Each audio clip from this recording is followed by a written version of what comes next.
Paper 40. The Ascending Sons of God. As in many of the major groups of universe beings, 7 general classes of the ascending sons of God have been revealed. 1. Father-fused mortals. 2. Son-fused mortals. 3.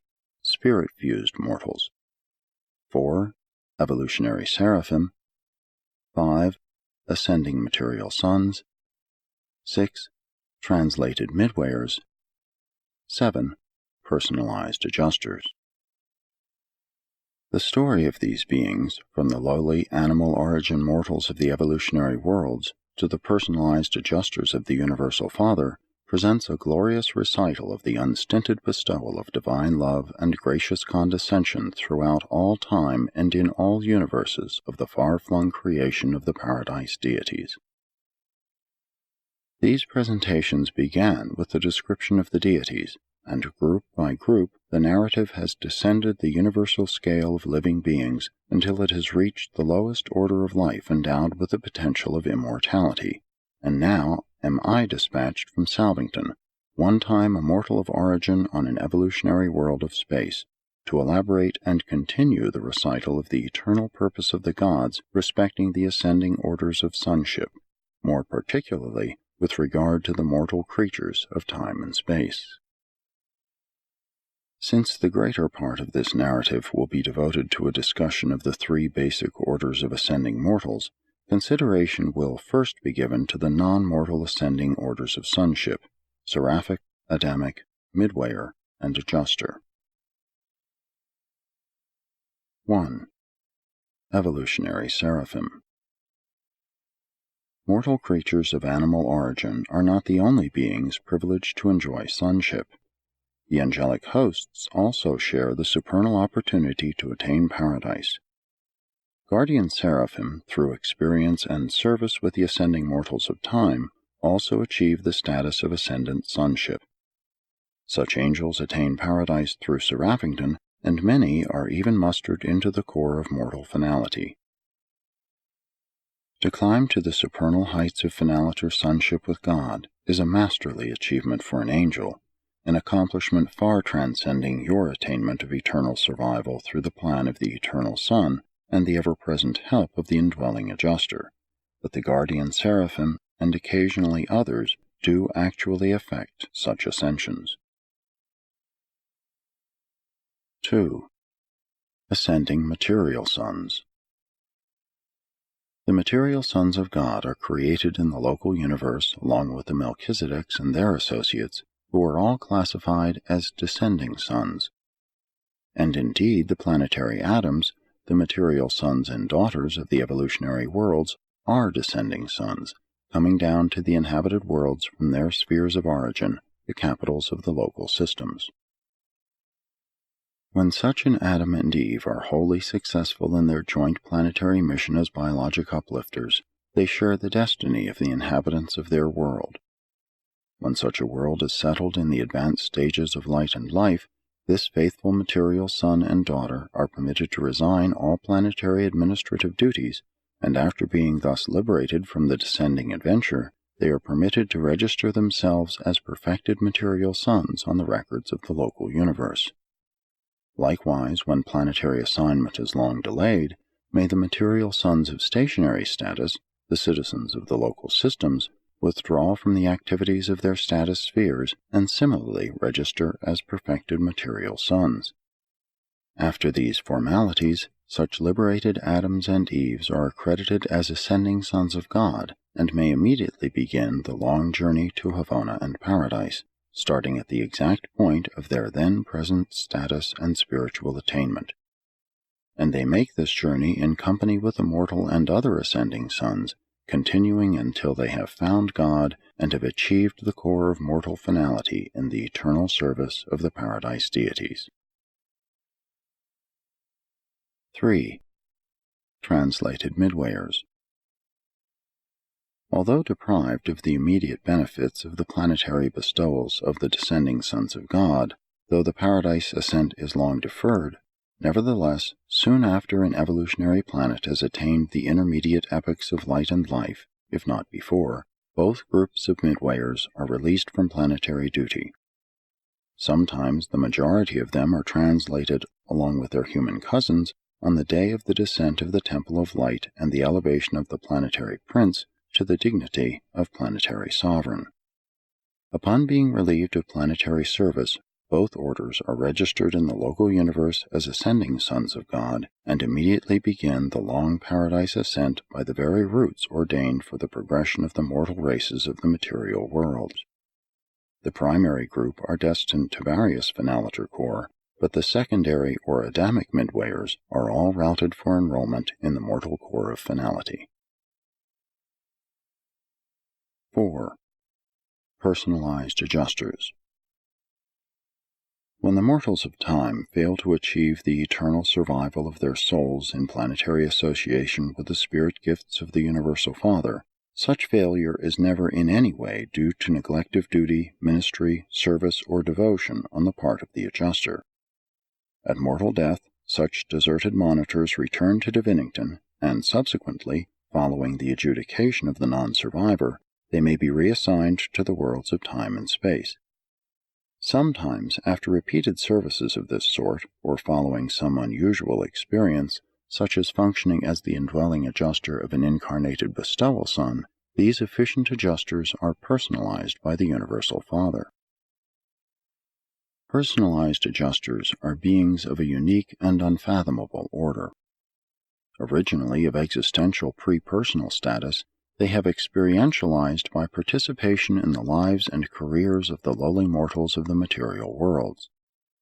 And since the personality bestowed upon these experienced thought adjusters takes origin and has its wellspring in the Universal Father's personal and continuing ministry of the bestowals of experiential personality upon his creature creation, these personalized adjusters are classified as ascending sons of God, the highest of all such orders of sonship. 5. Mortals of time and space. Mortals represent the last link in the chain of those beings who are called sons of God. The personal touch of the original and eternal Son passes on down through a series of decreasingly divine and increasingly human personalizations until there arrives a being much like yourselves, one you can see, hear, and touch. And then you are made spiritually aware of the great truth which your faith may grasp, sonship with the eternal God. Likewise does the original and infinite Spirit, by a long series of decreasingly divine and increasingly human orders, draw nearer and nearer to the struggling creatures of the realms, reaching the limit of expression in the angels, than whom you were created but a little lower, who personally guard and guide you in the life journey of the mortal career of time. God the Father does not, cannot, thus downstep himself to make such near personal contact with the almost limitless number of ascending creatures throughout the universe of universes. But the Father is not deprived of personal contact with his lowly creatures. You are not without the divine presence. Although God the Father cannot be with you by direct personality manifestation, he is in you and of you in the identity of the indwelling thought adjusters, the divine monitors. Thus does the Father, who is the farthest from you in personality and in spirit, draw the nearest to you in the personality circuit and in the spirit touch of inner communion with the very souls of his mortal sons and daughters.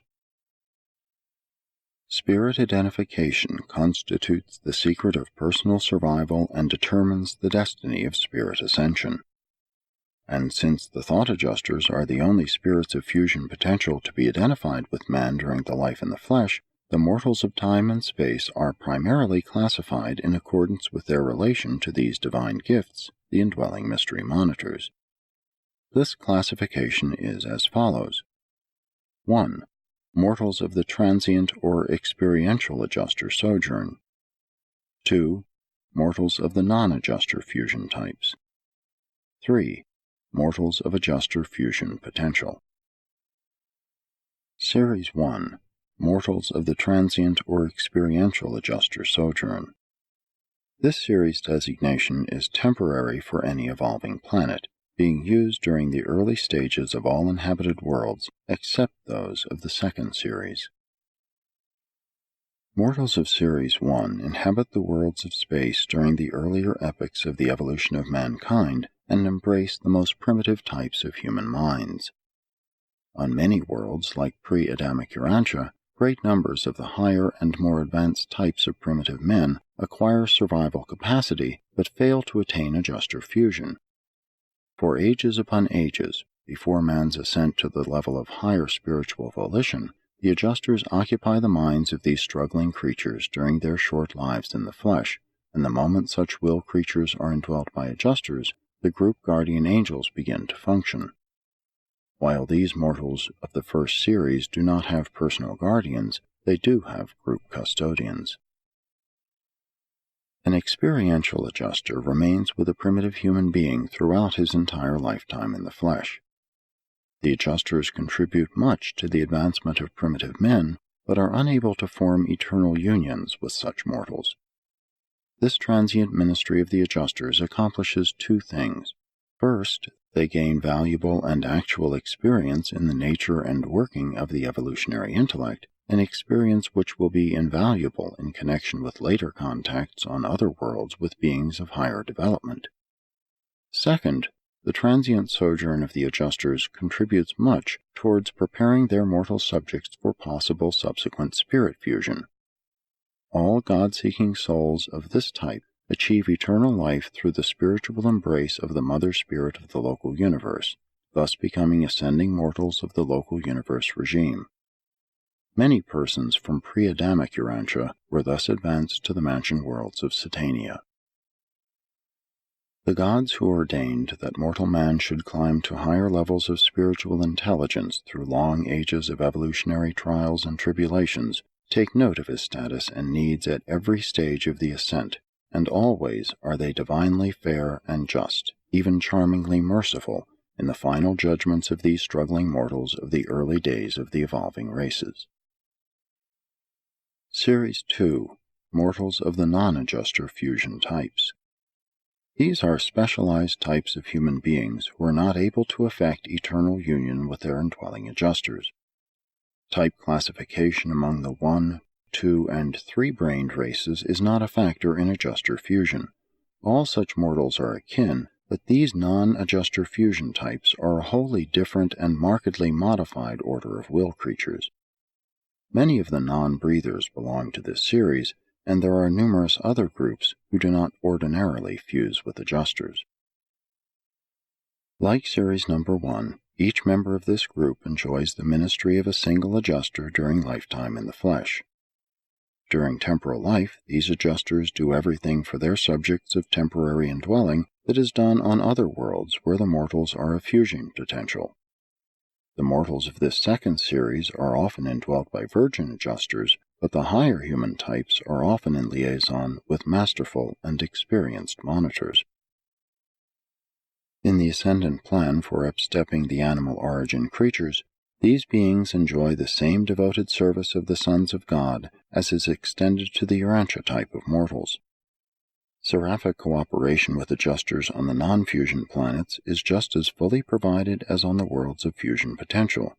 The guardians of destiny minister on such spheres just as on Urantia, and similarly function at the time of mortal survival, at which time the surviving soul becomes spirit-fused.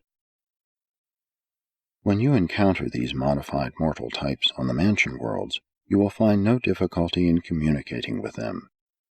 There they speak the same system language, but by a modified technique. These beings are identical with your order of creature life in spirit and personality manifestations, differing only in certain physical features and in the fact that they are non-fusible with thought adjusters. As to just why this type of creature is never able to fuse with the adjusters of the Universal Father, I am unable to say. Some of us incline to the belief that the life carriers, in their efforts to formulate beings capable of maintaining existence in an unusual planetary environment, are confronted with the necessity of making such radical modifications in the universe plan of intelligent will creatures that it becomes inherently impossible to bring about permanent union with the adjusters. Often have we asked, is this an intended or an unintended part of the ascension plan? But we have not found the answer. Series 3. Mortals of Adjuster Fusion Potential. All father-fused mortals are of animal origin, just like the Urantia races. They embrace mortals of the one-brained, two-brained, and three-brained types of adjuster fusion potential. Urantians are of the intermediate or two-brained type, being in many ways humanly superior to the one-brained groups, but definitely limited in comparison with the three-brained orders. These three types of physical brain endowment are not factors in adjuster bestowal, in seraphic service, or in any other phase of spirit ministry. The intellectual and spiritual differential between the three brain types characterizes individuals who are otherwise quite alike in mind endowment and spiritual potential, being greatest in the temporal life and tending to diminish as the mansion worlds are traversed one by one. From the system headquarters on, the progression of these three types is the same, and their eventual paradise destiny is identical. The Unnumbered Series. These narratives cannot possibly embrace all of the fascinating variations in the evolutionary worlds. You know that every 10th world is a decimal or experimental planet, but you know nothing of the other variables that punctuate the processional of the evolutionary spheres. There are differences too numerous to narrate even between the revealed orders of living creatures as between planets of the same group, but this presentation makes clear the essential differences in relation to the ascension career. And the ascension career is the most important factor in any consideration of the mortals of time and space. As to the chances of mortal survival, let it be made forever clear. All souls of every possible phase of mortal existence will survive, provided they manifest willingness to cooperate with their indwelling adjusters and exhibit a desire to find God and to attain divine perfection, even though these desires be but the first faint flickers of the primitive comprehension of that true light which lights every man who comes into the world. 6. The Faith Sons of God. The mortal races stand as the representatives of the lowest order of intelligent and personal creation. You mortals are divinely beloved, and every one of you may choose to accept the certain destiny of a glorious experience, but you are not yet by nature of the divine order. You are wholly mortal. You will be reckoned as ascending sons the instant fusion takes place, but the status of the mortals of time and space is that of faith sons prior to the event of the final amalgamation of the surviving mortal soul with some type of eternal and immortal spirit. It is a solemn and supernal fact that such lowly and material creatures as Urantia human beings are the sons of God, faith children of the highest. Behold what manner of love the Father has bestowed upon us, that we should be called the sons of God. As many as received him, to them gave he the power to recognize that they are the sons of God. While it does not yet appear what you shall be, even now you are the faith sons of God. For you have not received the spirit of bondage again to fear, but you have received the spirit of sonship, whereby you cry, Our Father. Spoke the prophet of old in the name of the eternal God. Even to them will I give in my house a place, and a name better than sons. I will give them an everlasting name, one that shall not be cut off. And because you are sons, God has sent forth the Spirit of His Son into your hearts. All evolutionary worlds of mortal habitation harbor these faith sons of God, sons of grace and mercy, mortal beings belonging to the divine family and accordingly called the sons of God. Urantia mortals are entitled to regard themselves as being the sons of God because 1. You are sons of spiritual promise, faith sons. You have accepted the status of sonship. You believe in the reality of your sonship, and thus does your sonship with God become eternally real. 2.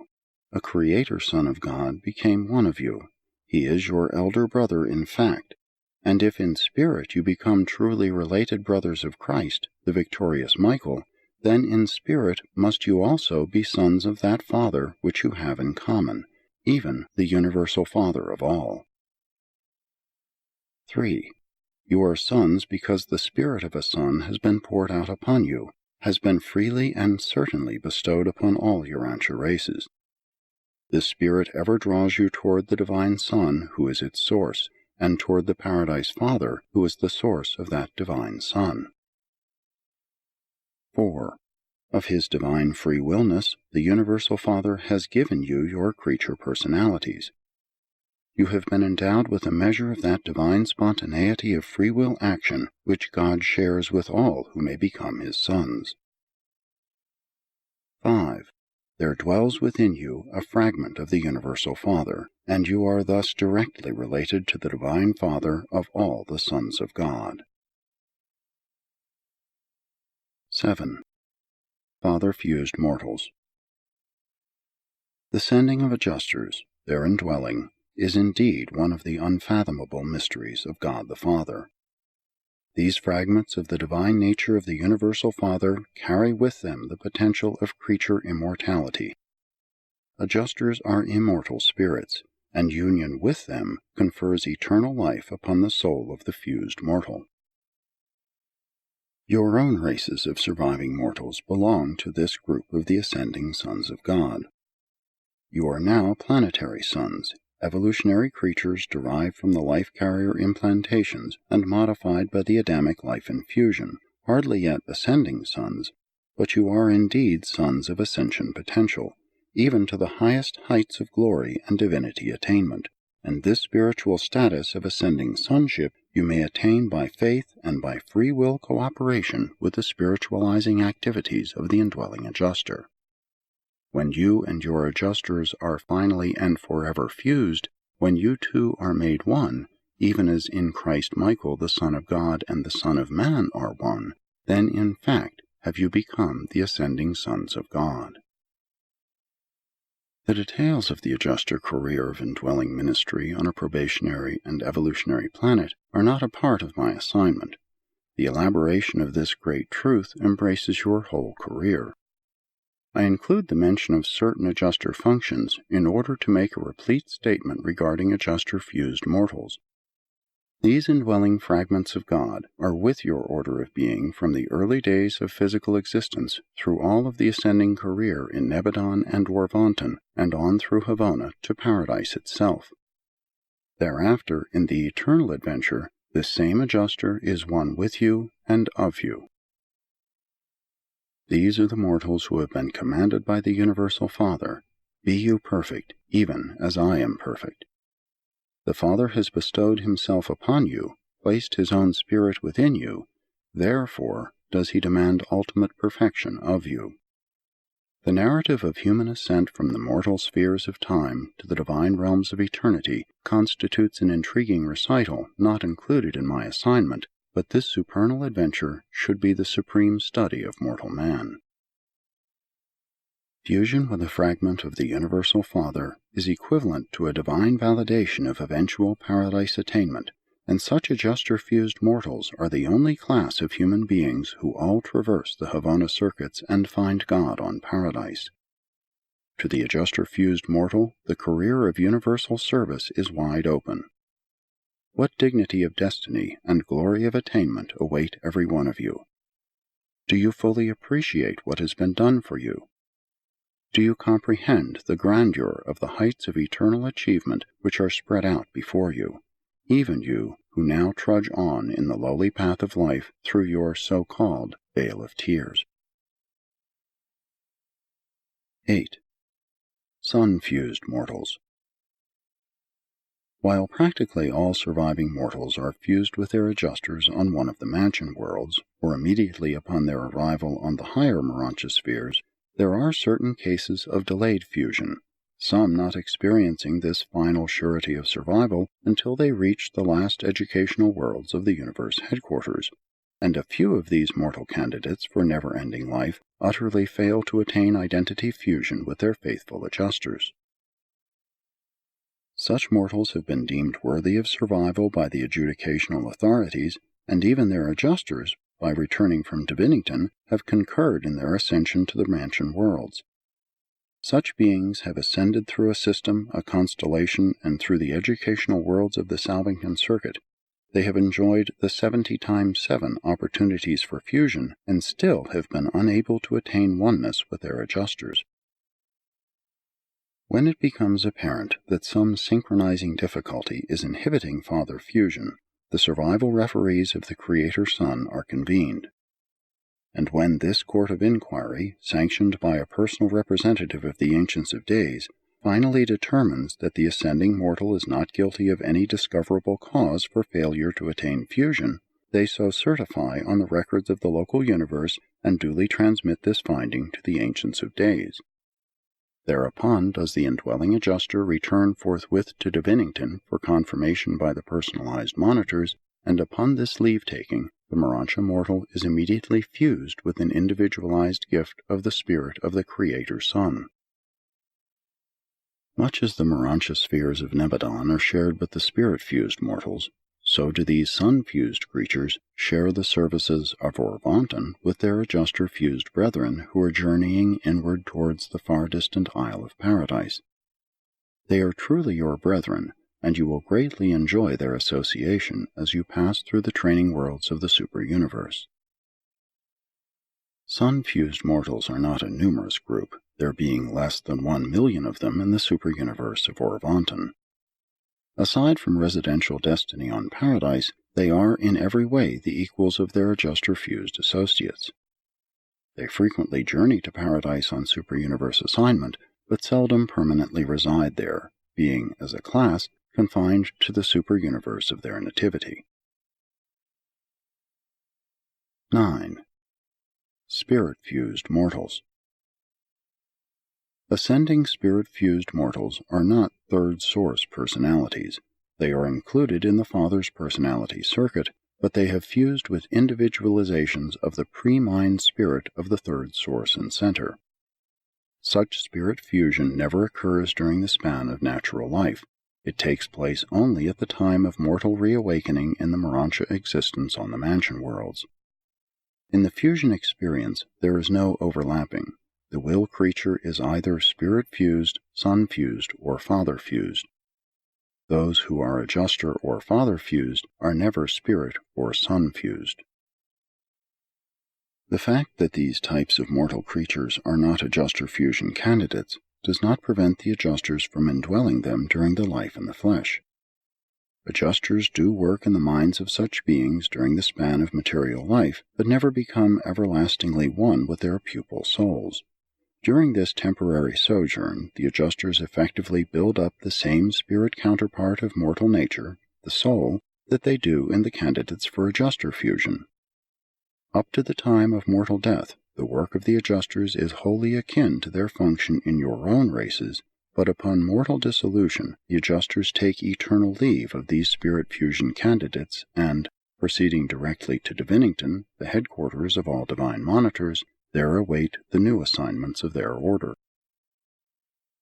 When such sleeping survivors are repersonalized on the mansion worlds, the place of the departed adjuster is filled by an individualization of the spirit of the divine minister, the representative of the infinite spirit in the local universe concerned. This spirit infusion constitutes these surviving creatures spirit-fused mortals. Such beings are in every way your equals in mind and spirit, and they are indeed your contemporaries, sharing the mansion and Urantia spheres in common with your order of fusion candidates and with those who are to be sun-fused. There is, however, one particular in which spirit-fused mortals differ from their ascendant brethren.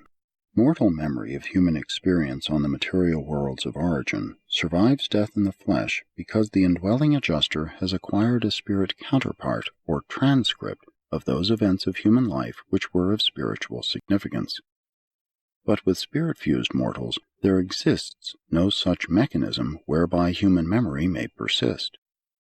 The adjuster transcripts of memory are full and intact, but these acquisitions are experiential possessions of the departed adjusters and are not available to the creatures of their former indwelling, who therefore awaken in the resurrection halls of the Urantia spheres of Nebadon as if they were newly created beings, creatures without consciousness of former existence. Such children of the local universe are enabled to repossess themselves of much of their former human memory experience through having it retold by the associated seraphim and cherubim, and by consulting the records of the mortal career filed by the recording angels. This they can do with undoubted assurance because the surviving soul of experiential origin in the material and mortal life, while having no memory of mortal events, does have a residual experiential recognition response to these unremembered events of past experience. When a spirit-fused mortal is told about the events of the unremembered past experience, there is an immediate response of experiential recognition within the soul identity of such a survivor, which instantly invests the narrated event with the emotional tinge of reality and with the intellectual quality of fact, and this dual response constitutes the reconstruction, recognition, and validation of an unremembered facet of mortal experience. Even with adjuster fusion candidates, only those human experiences which were of spiritual value are common possessions of the surviving mortal and the returning adjuster, and hence are immediately remembered subsequent to mortal survival. Concerning those happenings which were not of spiritual significance, even these adjuster fusers must depend upon the attribute of recognition response in the surviving soul. And since any one event may have a spiritual connotation to one mortal but not to another, it becomes possible for a group of contemporary ascenders from the same planet to pool their store of adjuster-remembered events and thus to reconstruct any experience which they had in common and which was of spiritual value in the life of any one of them. While we understand such techniques of memory reconstruction fairly well, we do not grasp the technique of personality recognition. Personalities of one-time association mutually respond quite independently of the operation of memory, albeit memory itself and the techniques of its reconstruction are necessary to invest such mutual personality response with the fullness of recognition. A spirit-fused survivor is also able to learn much about the life he lived in the flesh by revisiting his nativity world subsequent to the planetary dispensation in which he lived. Such children of spirit fusion are enabled to enjoy these opportunities for investigating their human careers since they are in general confined to the service of the local universe. They do not share your high and exalted destiny in the paradise core of the finality. Only adjuster-fused mortals or other especially embraced ascendant beings are mustered into the ranks of those who await the eternal deity adventure. Spirit-fused mortals are the permanent citizens of the local universes. They may aspire to paradise destiny, but they cannot be sure of it. In Nebadon, their universe home is the 8th group of worlds encircling Salvington, a destiny heaven of nature and location, much like the one envisioned by the planetary traditions of Urantia. 10. Ascendant Destinies. Spirit-fused mortals are, generally speaking, confined to a local universe. Sun-fused survivors are restricted to a super-universe. Adjuster-fused mortals are destined to penetrate the universe of universes. The spirits of mortal fusion always ascend to the level of origin. Such spirit entities unfailingly return to the sphere of primal source. Spirit-fused mortals are of the local universe. They do not, ordinarily, ascend beyond the confines of their native realm, beyond the boundaries of the space range of the spirit that pervades them. Sun-fused ascenders likewise rise to the source of spirit endowment, for much as the truth spirit of a creator sun focalizes in the associated divine minister, so is his fusion spirit implemented in the reflective spirits of the higher universes. Such spirit relationship between the local and the super-universe levels of God the Sevenfold may be difficult of explanation, but not of discernment, being unmistakably revealed in those children of the reflective spirits, the seraphic voices of the Creator sons. The thought adjuster, hailing from the Father on Paradise, never stops until the mortal sun stands face to face with the eternal God. The mysterious variable in associative technique whereby a mortal being does not or cannot become eternally fused with the indwelling thought adjuster may seem to disclose a flaw in the ascension scheme. Sun and spirit fusion do superficially resemble compensations of unexplained failures in some detail of the paradise attainment plan, but all such conclusions stand in error. We are taught that all these happenings unfold in obedience to the established laws of the supreme universe rulers.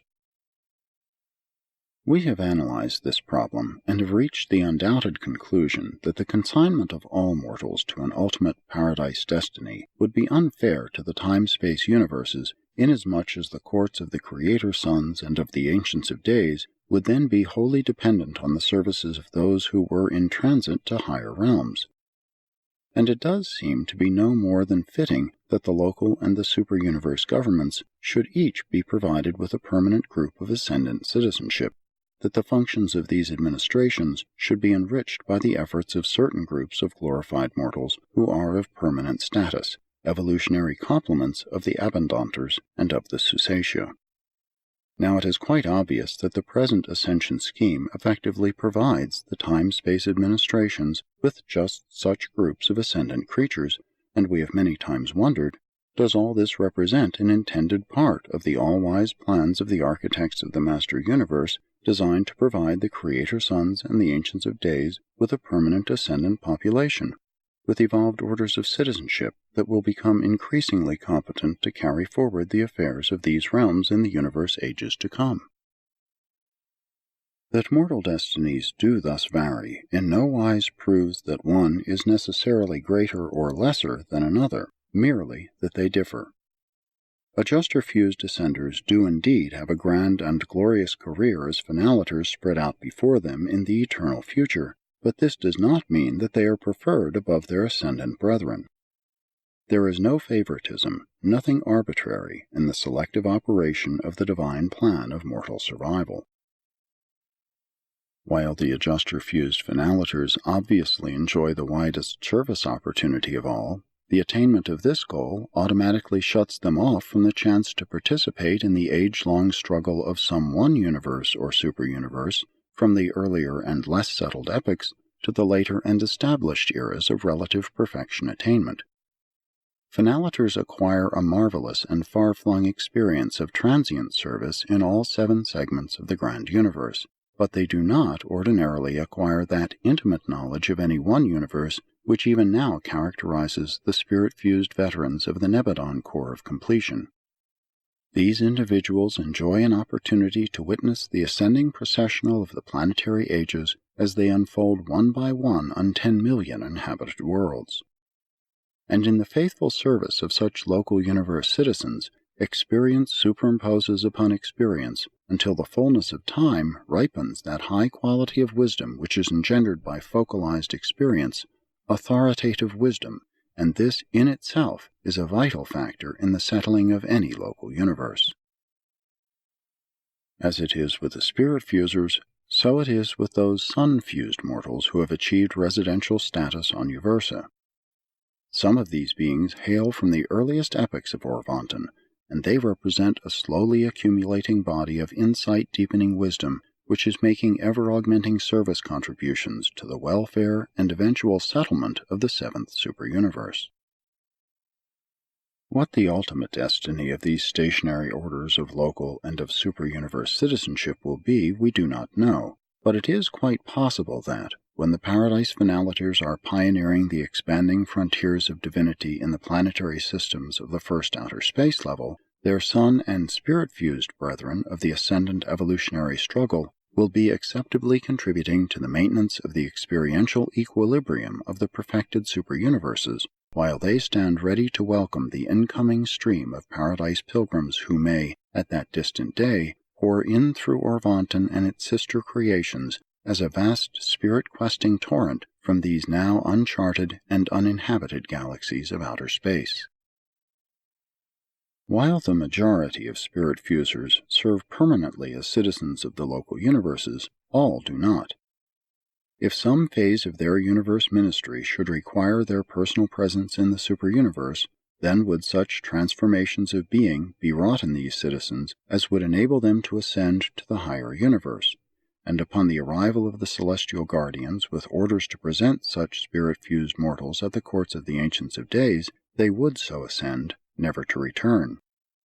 They become wards of the superuniverse, serving as assistants to the celestial guardians, and permanently, save for those few who are in turn summoned to the service of Paradise and Havona. Like their spirit-fused brethren, the sun-fusers neither traverse Havona nor attain Paradise unless they have undergone certain modifying transformations. For good and sufficient reasons, such changes have been wrought in certain sun-fused survivors, and these beings are to be encountered ever and anon on the 7 circuits of the central universe. Thus it is that certain numbers of both the sun and the spirit-fused mortals do actually ascend to Paradise, do attain a goal in many ways equal to that which awaits the father-fused mortals. Father-fused mortals are potential finaliters. Their destination is the universal Father, and him they do attain, but within the purview of the present universe age, finaliters as such are not destiny attainers. They remain unfinished creatures, 6th-stage spirits, and hence non-active in the evolutionary domains of pre-light and life status. When a mortal finaliter is Trinity-embraced, becomes a Trinitized son, such as a mighty messenger, then has that finaliter attained destiny, at least for the present universe age. Mighty messengers and their fellows may not in the exact sense be 7th-stage spirits, but in addition to other things, the Trinity embrace endows them with everything which a finaliter will sometime achieve as a 7th-stage spirit.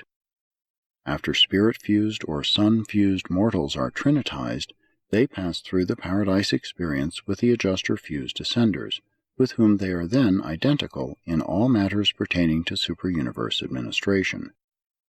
These trinitized sons of selection or of attainment, at least for now, are finished creatures, in contrast to the finaliters, who are at present unfinished creatures. Thus, in the final analysis, it would be hardly proper to use the words greater or lesser in contrasting the destinies of the ascending orders of sonship. Every such son of God shares the fatherhood of God, and God loves each of his creature sons alike. He is no more a respecter of ascendant destinies than is he of the creatures who may attain such destinies. The Father loves each of his sons, and that affection is not less than true, holy, divine, unlimited, eternal, and unique, a love bestowed upon this son and upon that son, individually, personally, and exclusively. And such a love utterly eclipses all other facts. Sonship is the supreme relationship of the creature to the Creator.